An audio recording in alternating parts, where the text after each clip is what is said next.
Η βελόνα δείχνει την έξοδο του φορτιστή. Αλλάζοντας τη ρύθμιση, εδώ, αλλάζουμε και τα volt εξόδου.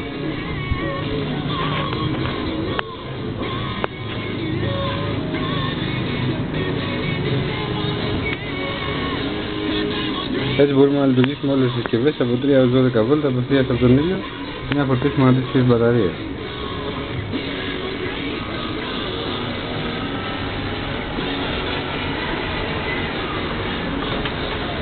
Οι μπαταρίες των 9 volt μπορούν να φορτιστούν είτε στην εξωτερική θήκη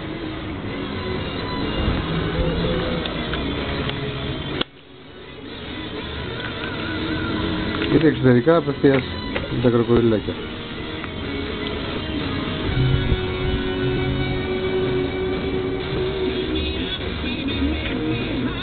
Όταν φορτίζουμε μπαταρία 9 volt, ρυθμίζουμε τον ηλιακό μας στα 12.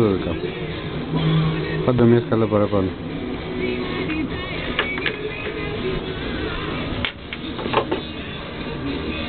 Υπάρχει και εξωτερική θήκη για φόρτιση μπαταριών ΑΑ και 3α.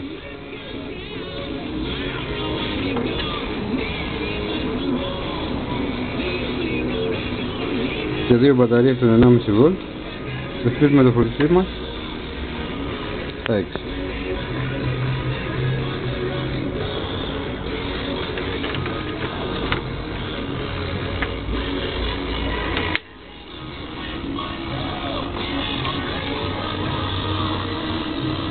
Επίσης μπορούμε να φορτίσουμε κινητά τηλέφωνα διαφορών τύπων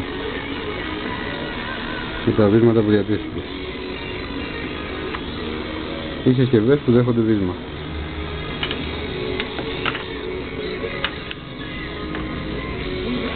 Πιο συνηθισμένη συσκευή που μπορούμε να χρησιμοποιήσουμε είναι το ραδιόφωνο. Είτε απευθείας από τον ήλιο,